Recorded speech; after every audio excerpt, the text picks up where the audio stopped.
My husband walked into my 61st birthday dinner holding the hand of a stranger, and when he said the words, "This is my son," I felt my entire world crack open like an egg dropped from a great height. 34 years of marriage, 34 years of believing I knew every corner of this man's soul, 34 years of defending him as the most honest, steady, dependable person I'd ever known. And in less than 10 seconds, all of it became a lie. My name is Celeste Morgan. I'm a retired music teacher from Raleigh, North Carolina. I spent my career teaching children how to find their voices, how to read emotion and melody, how to trust the rhythm of their own hearts. I thought I understood harmony. I thought I understood trust.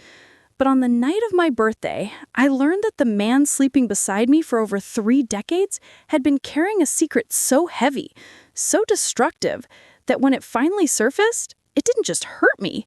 It shattered everything I thought I understood about love, loyalty, and the person I'd chosen to build my life with. This isn't a story about a mistake. This isn't a story about a one-time lapse in judgment or a moment of weakness that could be forgiven over time. This is a story about deliberate deception, about choices made every single day for 30 years, about looking someone in the eyes, kissing them goodnight, making promises about forever while hiding an entire human being from their existence. And here's what makes it worse. I almost stayed. I almost convinced myself that love could survive this, that forgiveness was the noble thing, that walking away would make me the villain in our story. But then I discovered something even darker, something that proved the lie wasn't just old, it was ongoing, active, alive. The box I handed my husband that night contained more than just papers. It contained my dignity, my self-respect, my refusal to let another person's betrayal define the rest of my life. If you've ever trusted someone completely, if you've ever built your world around another person's promises, if you've ever wondered how much a human heart can endure before it finally says enough, then you need to hear what happened to me. Because what I'm about to tell you will change how you think about secrets, marriage, and the lies people tell themselves to avoid confronting the truth. If you truly want to know what happens next, and you're not a bad person, kindly subscribe and share your thoughts in the comments. Before I tell you what happened next, I need you to do something for me. If you've ever felt the ground disappear beneath your feet when someone you loved revealed who they really were, leave a comment below. Tell me your story. You're not alone in this. And if you want to hear more stories like mine, stories about real people facing impossible choices, about betrayal and survival, and finding strength you didn't know you had, subscribe to this channel right now. Hit that notification bell. Because the people in this community, we've all been through something. We understand what it means to rebuild after everything falls apart. Now, let me take you back to where it all began. I met Howard Morgan in 1989 at a church picnic in Durham. I was 27, teaching music at a local elementary school, and he was 29, working as an accountant for a small firm downtown. He wasn't the most handsome man there, but he had kind eyes and a gentle way of listening that made me feel seen. Our courtship was traditional. Sunday dinners with his mother, long walks through the neighborhood, phone calls that stretched past midnight where we talked about everything, our childhoods, our dreams, the kind of life we wanted to build together. Howard told me about growing up in a strict household where his mother, Barbara, ruled with an iron fist and impossibly high standards. He told me about his father leaving when he was 12 and how he'd promised himself he'd never abandon his own family the way his father had abandoned him. I believed every word. We married in 1991 in a small ceremony his mother barely approved of. Barbara thought I wasn't refined enough, educated enough, light-skinned enough. She made comments about my hair, my clothes, the way I spoke. Howard would squeeze my hand under the table during family dinners and whisper, "Don't worry about her. She'll come around." She never did. But I kept trying. I kept being respectful, patient, accommodating, because that's what you do when you love someone. You make peace with the difficult parts of their world. We had Terrence 2 years into our marriage. He was a colicky baby who screamed through the night, and Howard would walk him around the house for hours, singing old Motown songs until he finally fell asleep. Watching him be a father made me fall in love with him all over again. Nina came 5 years later. She was quieter, more observant. She'd sit on Howard's lap while he worked on tax returns at the kitchen table, asking him questions about numbers and money that made him laugh.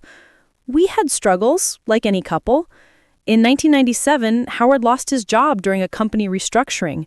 We burned through our savings in 3 months. I picked up extra tutoring sessions after school. Howard took odd jobs, lawn care, painting houses, anything to keep us afloat.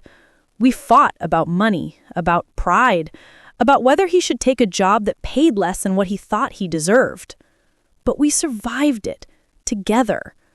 When my mother got sick with pancreatic cancer in 2003, Howard didn't hesitate. "Bring her here," he said. "We'll take care of her." She lived with us for the last 8 months of her life, and Howard helped me bathe her, feed her, sit with her when the pain got too bad for her to sleep. He held my hand at her funeral and whispered, "You gave her a good death.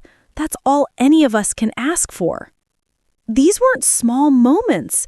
These were the building blocks of a life, a marriage, a partnership I thought was unshakable. Howard wasn't perfect. He could be stubborn. He'd shut down during arguments instead of talking things through. He had a habit of saying he'd fix things around the house and then letting months pass without touching them. But he was faithful, or so I thought. He was honest, or so I believed. He was the kind of man who remembered my favorite flowers, who called me in the middle of the workday just to say he loved me, who held me when my sister died suddenly from a stroke 2 years ago. 34 years of memories. 34 years of moments, both beautiful and brutal, that we weathered side by side. I knew about his childhood wounds. I knew about his fears of becoming like his father. I knew about the nightmares he still had sometimes about being abandoned. What I didn't know was that while he was building a life with me, while he was promising me forever, while he was playing father to our children and grandfather to Terrence's daughter, he was hiding an entire son from another woman. A son who was 30 years old. A son who existed before our marriage, but who he chose to erase rather than integrate into the truth of who he was. And the worst part? It wasn't just that he'd hidden this child. It was that he'd made a choice every single day for 3 decades to continue the lie. Every birthday, every anniversary, every time we talked about our family, our legacy, what we'd leave behind, he knew there was a piece missing, and he chose to keep me in the dark about the man I was sharing my life with. I thought I knew Howard Morgan. I thought I'd married an honest man. I thought our love was built on something solid.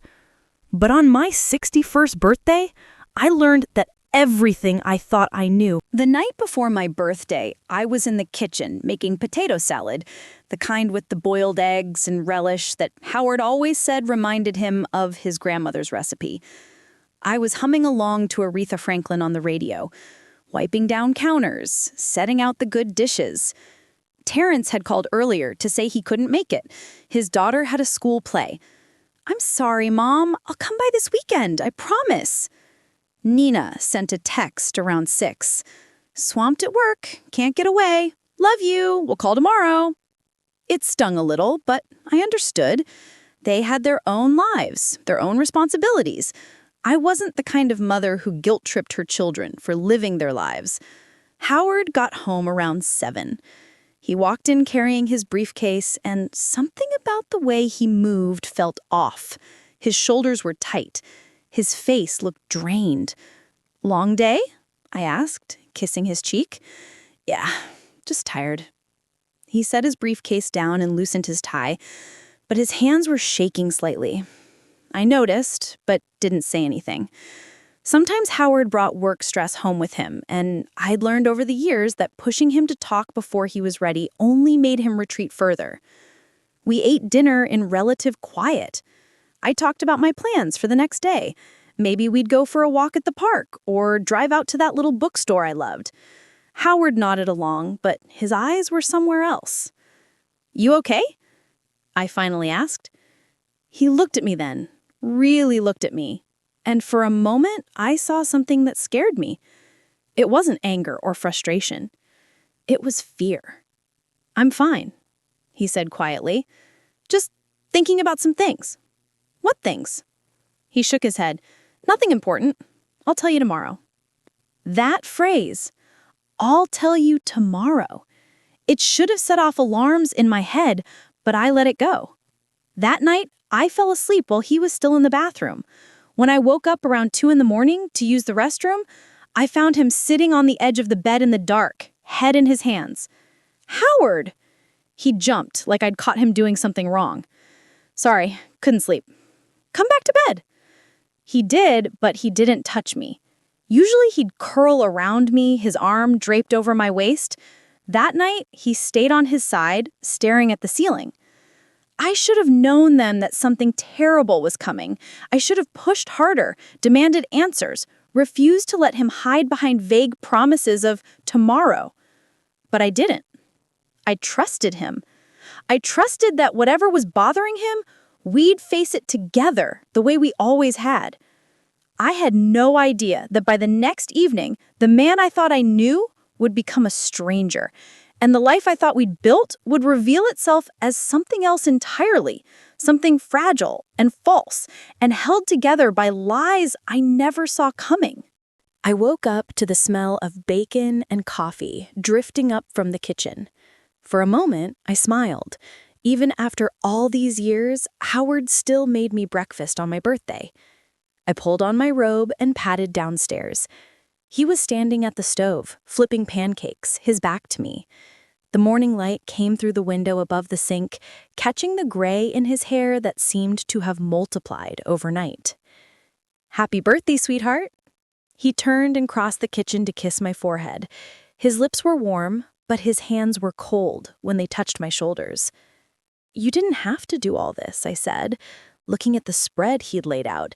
Eggs, bacon, pancakes, fresh fruit, orange juice in the good glasses. "Of course I did. It's your day." But his voice sounded hollow, like he was reading lines from a script he hadn't quite memorized. We sat down to eat. I tried to make conversation, talked about maybe going to see a movie later or taking a drive out to the lake. Howard nodded, said, "Sounds good." But he wasn't really listening. His eyes kept darting to his phone on the counter. "Expecting a call?" I asked. He looked startled. "No, just checking the time." The kitchen clock was right behind him on the wall. I took a bite of pancake. It was good, fluffy, just the right amount of sweetness, but it stuck in my throat. Something was wrong. The air between us felt heavy, like right before a thunderstorm when the pressure drops and you know something's about to break. "Howard, what's going on?" "Nothing. You've been acting strange since yesterday. If something's wrong, just tell me." He set down his fork, his jaw tightened. "I said, I'm fine, Celeste." The sharpness in his voice made me flinch. Howard rarely snapped at me.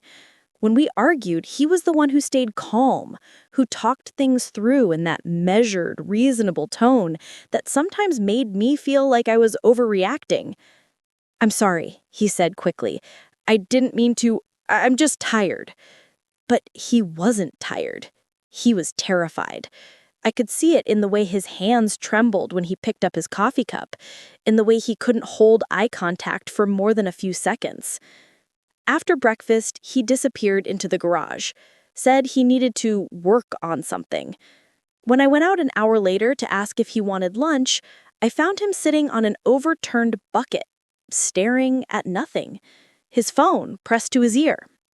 He hung up quickly when he saw me. "Who was that?" "Work, just checking in on something." It was Sunday. Howard hadn't worked on a Sunday in 15 years. The rest of the morning crawled by like that.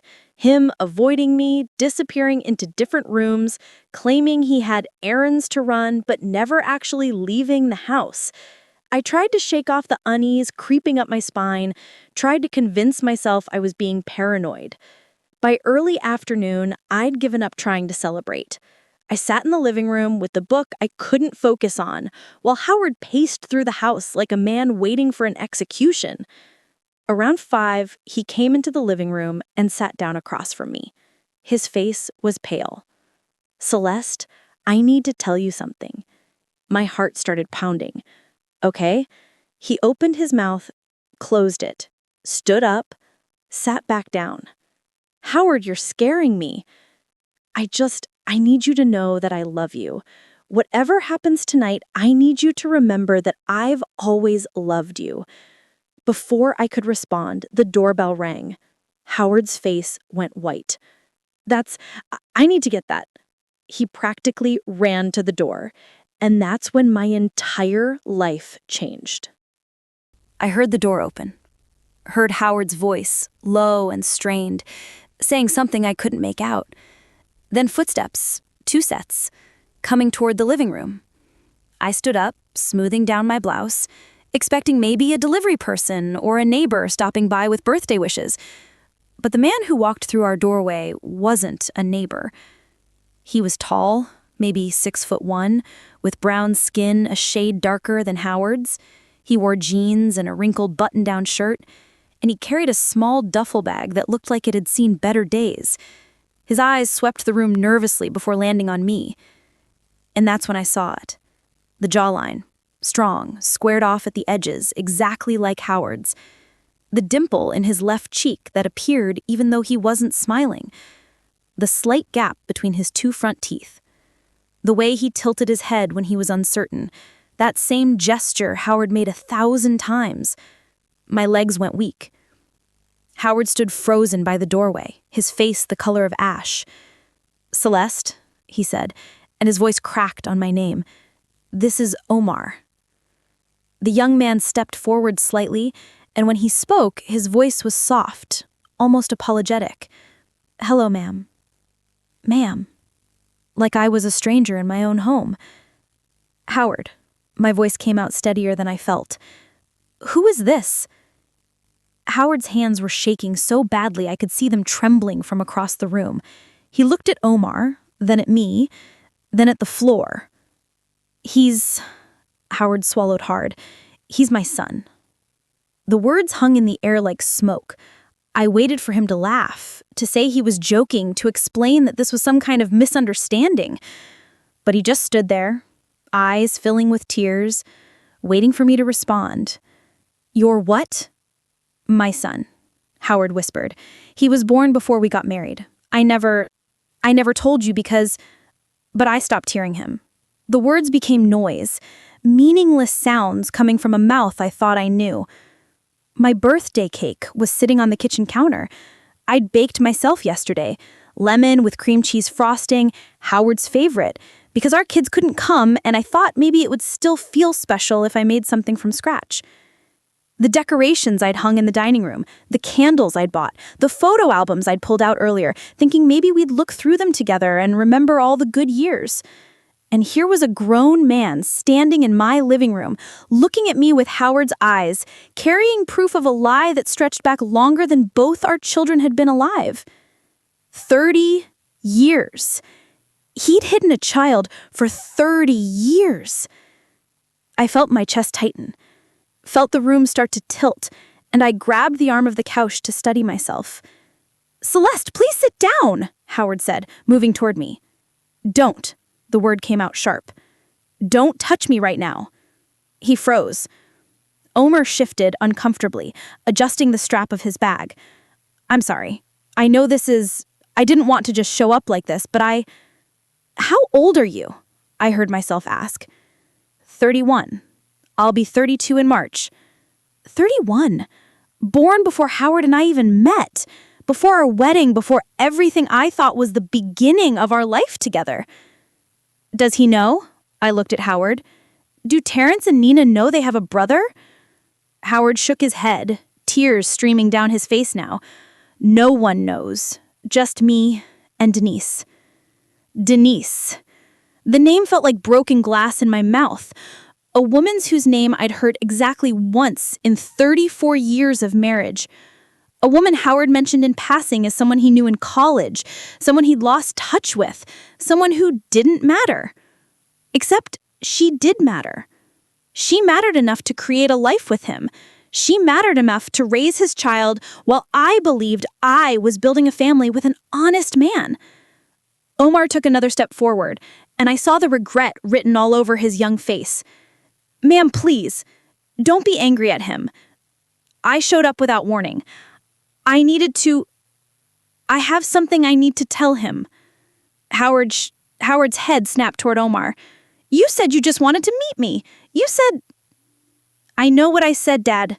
Omar's voice was quiet but firm. But she deserves to know the truth too. Dad. That word. Hearing it come out of this stranger's mouth, Omar set his bag down on the floor and pulled out a folded envelope. The paper was worn, like he'd been carrying it for weeks, opening and closing it, trying to make sense of what was inside. My mother's name was Denise Whitfield. She and my father met in college. They dated for about 2 years. I watched Howard's face. He wasn't denying any of it. Omar continued, his voice steady but strained. When she found out she was pregnant, she told him. And according to her letter, he begged her not to tell anyone. He said he was planning to marry someone else, someone his mother approved of, someone who fit the kind of life he was supposed to have. My stomach turned. He offered to pay support, Omar said, looking directly at me now. He said he'd help financially, but he couldn't be a father. Not publicly. Not in a way that would mess up his plans. Howard made a choking sound. Omar, that's not... I was scared. I was young and stupid and... I'm not finished, Omar said quietly. The room went silent. My mom agreed. She didn't have many options. She was 23, barely out of college herself, working retail to make rent. So she took the money he sent, every month like clockwork, and she raised me by herself. No father at school events, no father teaching me to ride a bike, no father at graduations or birthdays or any of it. I felt tears sliding down my face, but I wasn't sure who I was crying for, myself or this young man who'd grown up fatherless because of choices made before he was even born. My mother told me he was working overseas. She told me he loved me but couldn't be there. I believed her until I was old enough to realize she was lying. By then, I'd stopped caring. I built a life without him. He looked at Howard, and the pain in his eyes was raw. But then she got sick.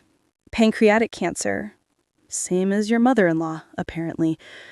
He nodded at me, and I felt the weight of that coincidence like a stone.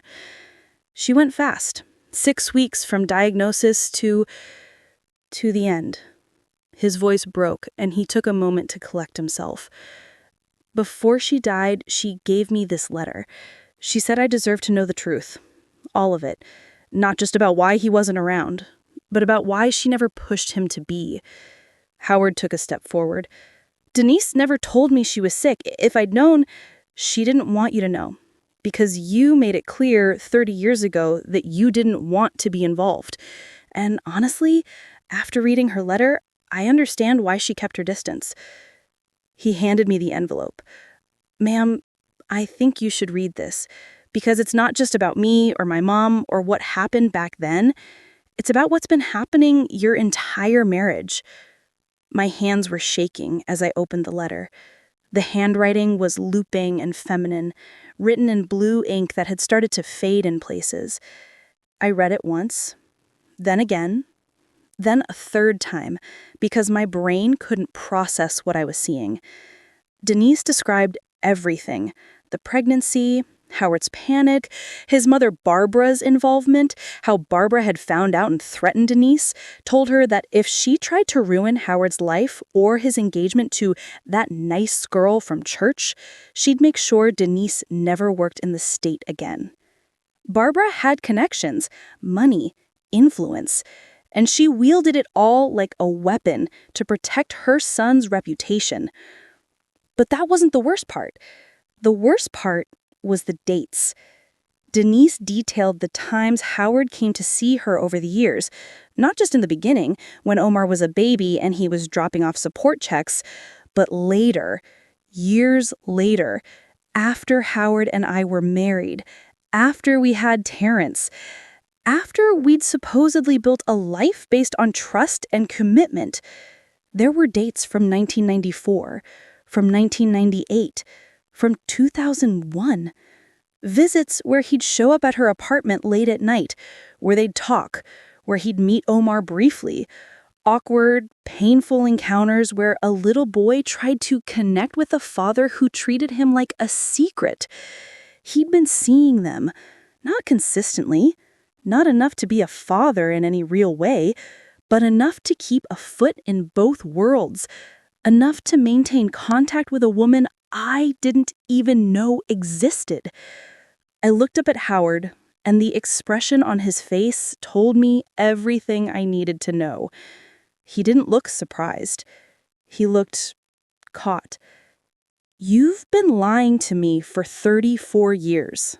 Not just about Omar, about where you were, about who you were seeing, about who you are. Howard dropped to his knees.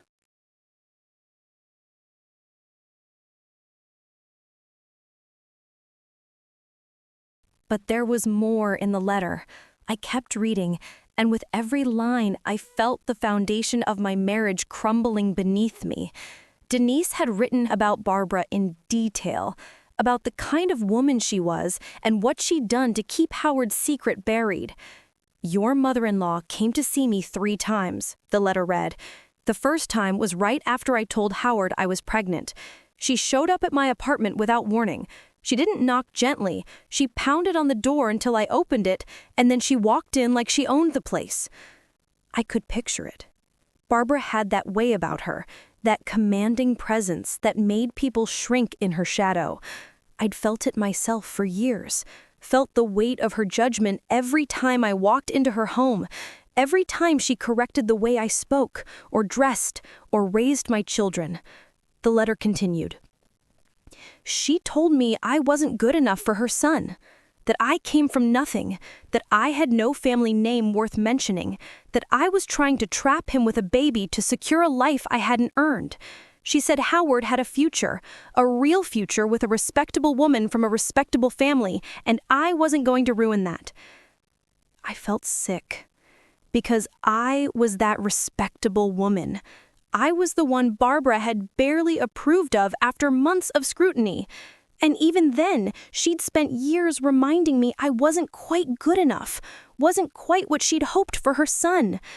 But compared to Denise, a young woman with no connections, no family money, no social standing, I must have seemed like the safer choice, the acceptable compromise. Denise's letter went on, but there was more in the letter.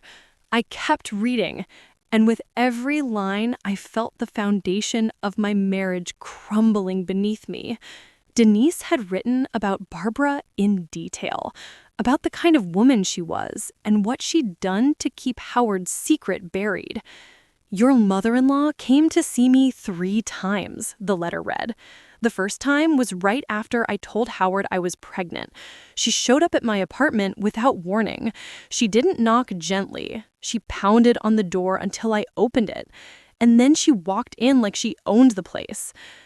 I could picture it. Barbara had that way about her, that commanding presence that made people shrink in her shadow. I'd felt it myself for years, felt the weight of her judgment every time I walked into her home, every time she corrected the way I spoke or dressed or raised my children. The letter continued. "She told me I wasn't good enough for her son, that I came from nothing, that I had no family name worth mentioning, that I was trying to trap him with a baby to secure a life I hadn't earned. She said Howard had a future, a real future with a respectable woman from a respectable family, and I wasn't going to ruin that." I felt sick, because I was that respectable woman. I was the one Barbara had barely approved of after months of scrutiny, and even then, she'd spent years reminding me I wasn't quite good enough, wasn't quite what she'd hoped for her son. But compared to Denise, a young woman with no connections, no family money, no social standing, I must have seemed like the safer choice, the acceptable compromise. Denise's letter went on. She offered me money at first, said she'd pay for an abortion and give me $5,000 to disappear. When I refused, she got mean. She told me she had connections with people at the retail company where I worked, that she could make sure I got fired, that she could ruin any job prospects I had in the area. She said if I tried to go public with the pregnancy or contacted Howard after the baby was born, she'd make my life hell. My chest felt tight. I couldn't breathe properly. I was 23 years old. I was barely making rent. I had no family support. My parents had disowned me when I got pregnant. I was terrified, so I agreed to her terms. I'd keep the baby, but stay silent. Howard would send support payments, but I wouldn't reach out to him. I wouldn't tell anyone who the father was. I'd raise my son alone and let Howard live his perfect life.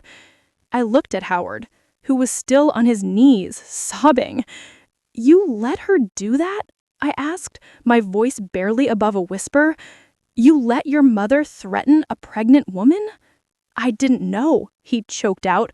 "I swear, Celeste, I didn't know she went to see Denise. I didn't know about the threats until years later." "But you knew something," I said. "You knew Denise was scared. You knew she was raising your child alone, and you still chose to hide him from me." Omar spoke up then, his voice hard. "The letter says he knew by the time I was 5.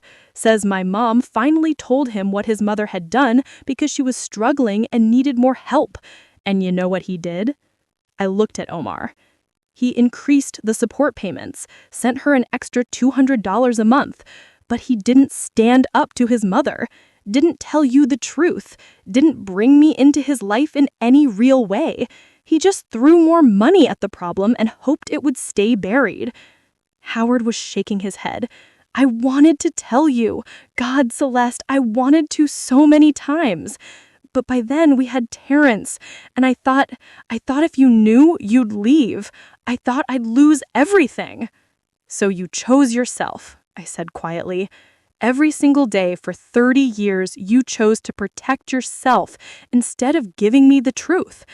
The worst part was remembering all the times I'd defended Howard against his mother, all the times I'd told myself she was just difficult, just old-fashioned, just protective of her only son, all the times I'd absorbed her cruelty and convinced myself it was my responsibility to rise above it, to be the bigger person.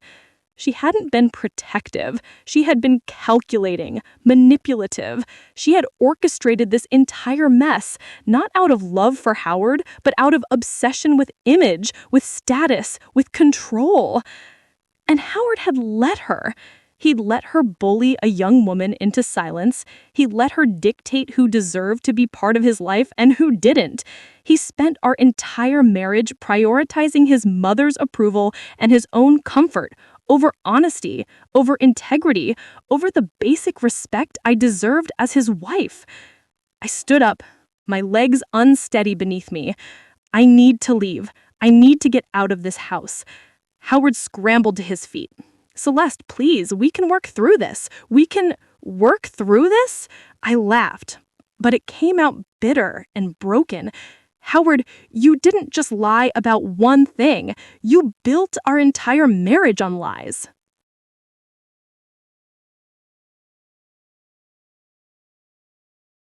I walked toward the stairs, needing distance, needing air, needing space away from the 2 men standing in my living room, one who'd betrayed me and one who was the living proof of that betrayal.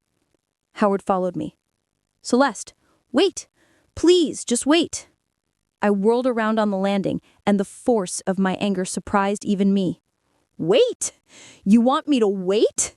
I've been waiting 34 years for you to be honest with me, Howard. How much longer should I wait? I know I messed up. I know I should have told you. But I was scared. Scared of what? My voice rose. Scared I'd leave? Scared I'd judge you? You were so scared of losing me that you lied to me every single day? That's not love, Howard. That's control. He reached for my hand and I jerked it away. Don't touch me. His face crumpled. Baby, please. And don't call me that. The words tore out of me. You don't get to use those names anymore. You don't get to pretend we're still what we were 5 minutes ago. Everything changed the moment that boy walked through our door. Omar appeared at the bottom of the stairs. I should go. I shouldn't have come here. This is my fault. I looked down at him, at this young man carrying guilt that wasn't his to carry. This isn't your fault, Omar. You didn't ask to be born into this situation. You didn't ask your father to hide you or your mother to keep secrets. You're just trying to find answers, and you deserve that. But I broke your family, he whispered. Your father broke this family 30 years ago, I said. You just brought the truth to light. Howard looked up at me with red, swollen eyes. What can I do? Tell me what I can do to fix this. You can't fix it. My voice was steady now, cold with certainty. You can't undo 30 years of lies, Howard. You can't give me back the trust I gave you. You can't make me forget that you looked me in the eyes every day and chose deception over honesty. So that's it? His voice broke.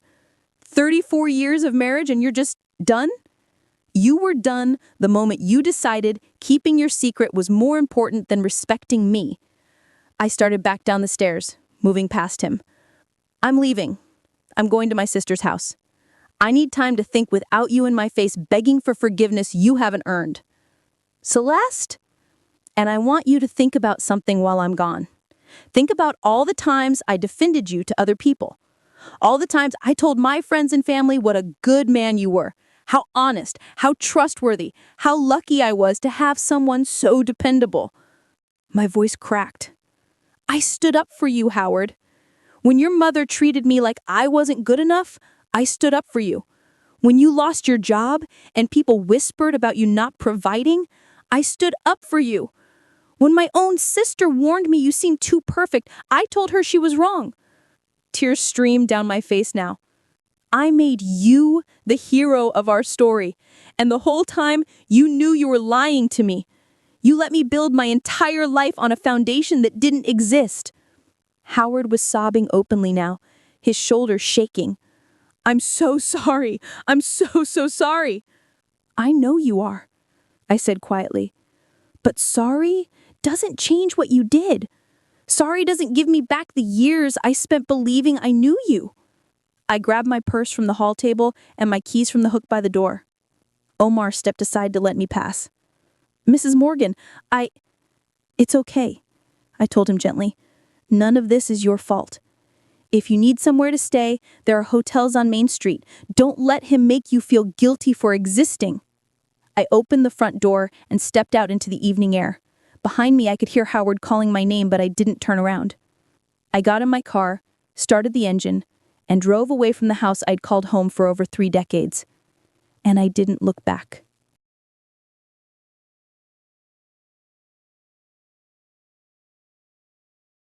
But before I left, before I walked out that door, there was one more thing I needed to do. I stopped in the hallway, my hand on the doorknob, and I remembered the box. The silver box I'd wrapped that morning while Howard was in the shower. The box I'd prepared not as a birthday gift for myself, but as a contingency plan for the future I'd sensed was coming. I'd known something was wrong for weeks, maybe months. The late-night phone calls Howard would take in the garage, the way he'd started password protecting his phone after years of leaving it unlocked on the kitchen counter, the distance in his eyes when we made love, like he was somewhere else entirely. I didn't know what the secret was. I didn't know it would be this devastating, but I knew there was a secret. So I'd prepared. I walked to the hall closet and pulled the box from the top shelf, behind the winter scarves and old photo albums. It was small, elegant, wrapped in silver paper with a white ribbon. Howard and Omar watched me, confused. I carried the box back into the living room and set it on the coffee table between us. What's that? Howard asked, his voice hoarse from crying. Open it. Celeste, I don't want a gift right now. I just want to talk. Open it, I repeated, my voice hard as steel. Howard's hands shook as he picked up the box. He looked at me one more time, searching my face for some hint of what was inside, some sign that this might be something good. I gave him nothing. He untied the ribbons slowly, peeled back the tape, removed the wrapping paper. Inside was a plain cardboard box, the kind you'd get from an office supply store. He lifted the lid. Inside were papers, legal documents, forms I'd had drawn up by a lawyer 3 weeks ago when Howard's behavior had gotten so strange I couldn't ignore it anymore. Divorce papers. Howard's face went white. No, Celeste, please. Keep looking, I said. Beneath the divorce papers was a letter, handwritten, 3 pages, front and back. Howard pulled it out with trembling fingers and began to read. I'd written it late one night while he slept, pouring out everything I was feeling, the doubts, the fears, the sense that the man I'd married was slipping away from me and I didn't know why. Dear Howard, the letter began, if you're reading this, it means you finally revealed whatever secret you've been keeping from me. I don't know what it is yet. I'm writing this on October 23rd, and you're upstairs asleep, and I'm sitting at the kitchen table trying to figure out when everything changed between us. Howard's breath caught. I want you to know that I'm not blindsided. I've seen the signs. I've felt the distance growing. I've watched you pull away from me inch by inch, and I've tried to convince myself I was imagining it, but I'm not. Something's wrong. Something's been wrong for a long time. Tears dripped onto the paper as Howard read. I'm writing this because I need you to understand something. Whatever you're hiding, whatever you think you're protecting me from, the lie is worse than the truth would have been. The deception is worse than whatever you did. Because every day you keep this secret, you're choosing it over me. You're choosing your comfort over my right to know who I'm actually married to. Howard looked up at me. You knew. I didn't know what it was, but I knew there was something, and I knew that when it came out, it would change everything. He kept reading. If your secret is big enough to destroy our marriage, then maybe our marriage was already broken, and I just didn't want to see it. I drove to my sister Diane's house in a blur. The roads were familiar. I'd driven this route 1,000 times over the years, but that night, everything felt foreign, like I was moving through someone else's life. Diane was sitting on her porch when I pulled up. She took one look at my face and stood up immediately. What happened? I couldn't speak. I just walked into her arms and let myself break down in a way I hadn't allowed myself to at the house. She held me while I sobbed, asking no questions, just letting me fall apart. When I finally caught my breath, we went inside. She made tea. I sat at her kitchen table, the same table where we'd shared countless conversations over the years. And I told her everything. About Omar, about the letter, about Howard's decades of lies, about his mother's threats and manipulation, about the divorce papers I'd prepared weeks ago, like some part of me already knew this was coming. Diane listened without interrupting. When I finished, she reached across the table and took my hand. I'm proud of you, she said quietly. I looked up, surprised. For what? For not seeing the truth for 34 years? For having the strength to walk away now that you know it. She squeezed my hand. A lot of women would have stayed, would have convinced themselves they could forgive it, would have put the blame on everyone except the person who actually lied.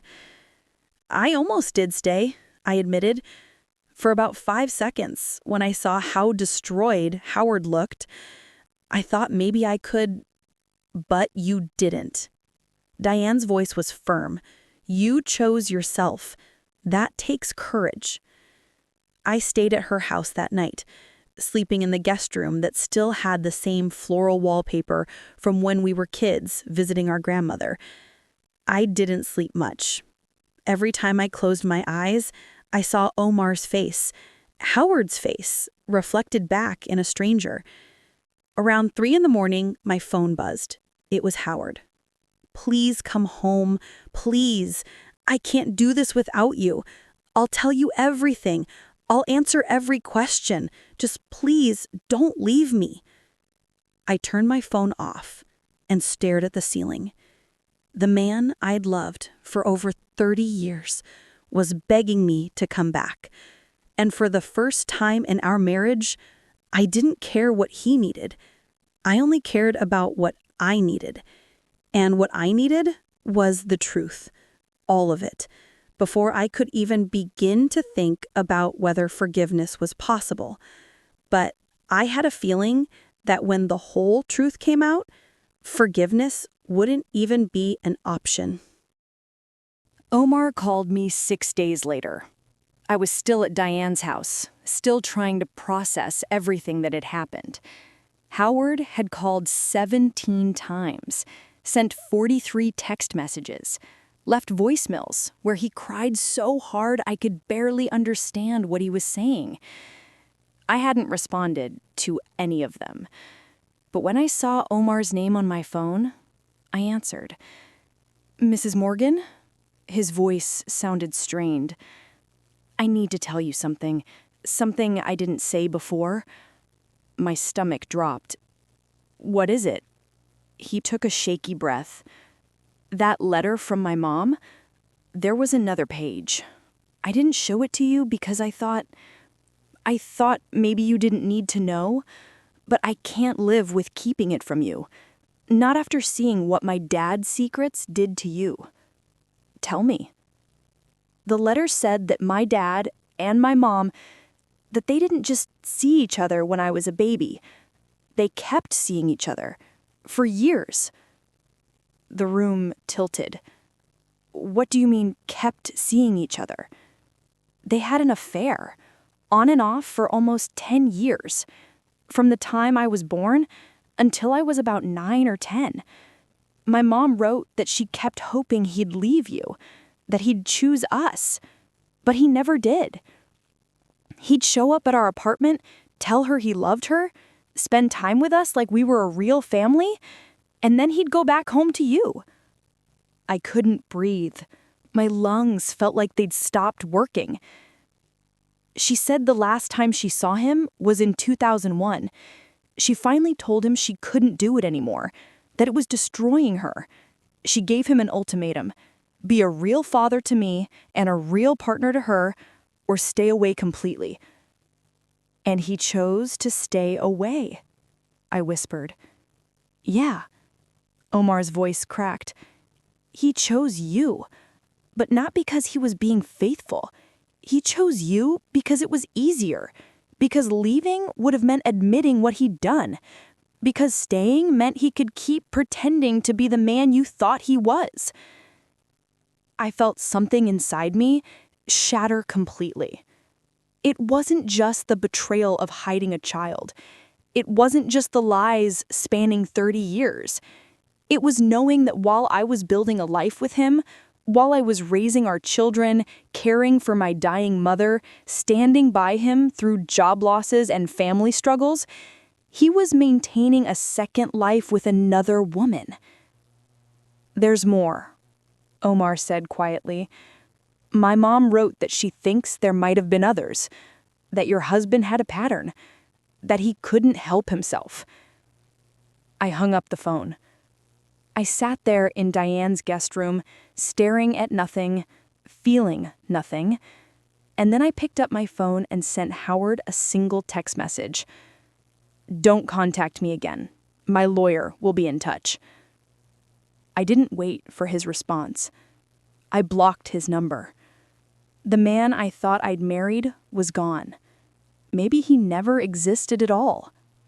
And the man who actually existed, the liar, the cheater, the coward who hidden entire pieces of his life while I gave him all of mine, That man didn't deserve another second of my time. The divorce took 6 months to finalize. Howard tried to fight it at first, sent letters through his lawyer begging for counseling, for another chance, for the opportunity to prove he could change. I didn't respond to any of it. My lawyer was a sharp woman in her 50s named Patricia, who had handled her own messy divorce 10 years earlier. She didn't judge. She didn't ask unnecessary questions. She just fought for what I deserved. In the end, I got the house, half of Howard's retirement fund, alimony for 5 years. I didn't want any of it, but Patricia insisted. He lied to you for over 3 decades, she said. You're entitled to compensation for that. So I took it, not because I needed the money, but because Howard needed to understand that actions have consequences. The strangest part of everything that happened was what developed between me and Omar. 2 weeks after I left Howard, Omar reached out and asked if he could take me to lunch. I almost said no. Seeing him felt like looking at everything I'd lost. But I went. We met at a small cafe downtown. It was awkward at first. What do you say to the person whose existence destroyed your marriage? But Omar wasn't that person. He was just a young man who'd lost his mother and was trying to understand the father who'd abandoned him. We talked for 3 hours.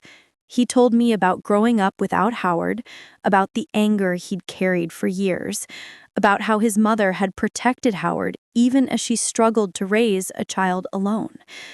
I told him about the marriage I thought I had, about the family I'd built, about the realization that none of it was real. "I'm sorry," he said finally, "for all of it." "You didn't do anything wrong," I replied.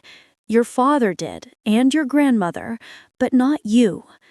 Over the next few months, Omar and I developed something unexpected, a friendship. He'd come by the house sometimes to help with repairs Howard never finished. We'd cook dinner together. He'd tell me stories about his mother, and I'd share memories of the good parts of my marriage, the parts that felt real, even if they weren't. My children struggled with it. Terrence was angry at first, angry at Howard for lying, angry at me for befriending Omar, angry at the world for shattering the family he thought was solid.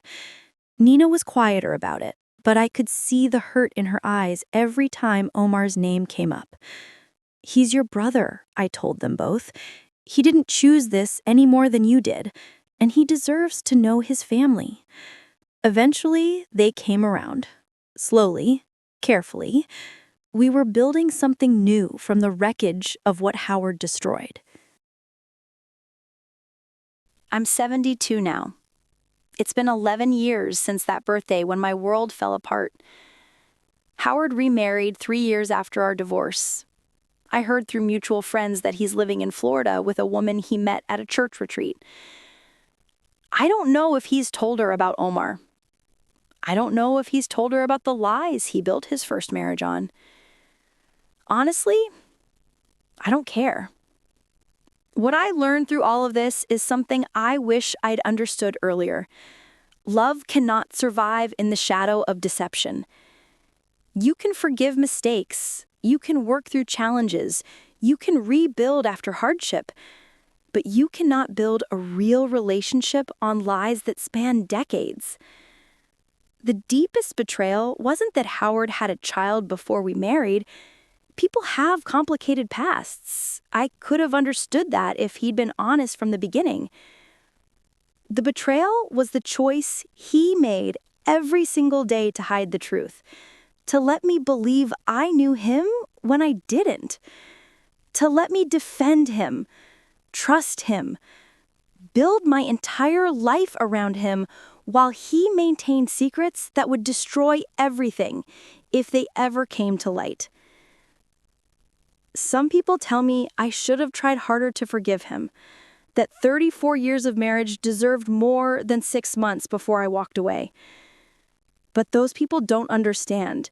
I didn't leave a 34-year marriage. I left a lie that lasted 34 years. There's a difference. If you're watching this and you're carrying a secret from someone you love, a secret that would change how they see you if they knew, tell them now. Before 30 years pass and the lie becomes so big it destroys everything.